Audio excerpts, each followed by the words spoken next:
الحمد لله وكفى وسلام على عباده الذين اصطفى أما بعد فأعوذ بالله من الشيطان الرجيم بسم اللہ الرحمن الرحیم۔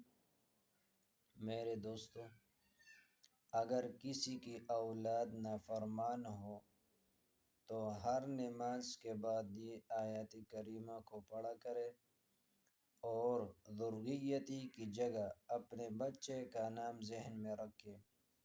آیت کریمہ یہ ہے وَأَصْلِحْ لِي فِي ذُرِّيَّتِي إِنِّي تُبْتُ إِلَيْكَ وَإِنِّي مِنَ الْمُسْلِمِينَ وَأَصْلِحْ لِي فِي ذُرِّيَّتِي إِنِّي تُبْتُ إِلَيْكَ وَإِنِّي مِنَ الْمُسْلِمِينَ وَأَصْلِحْ لِي فِي ذُرِّيَّتِي إِنِّي تُبْتُ إِلَيْكَ وَإِنِّي مِنَ الْمُسْلِمِينَ۔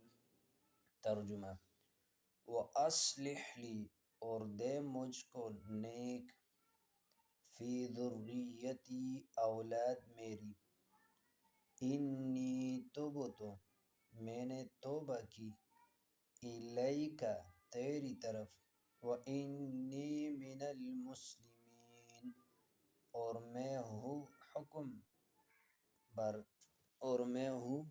حکم بردار۔ اور دوسری وظیفہ، اگر نافرمان اولاد پر 1000 مرتبہ الشہید پڑھا جائے تو فرمان بردار ہو جائے گا انشاءاللہ تعالی، اللہ کی فضل و کرم سے۔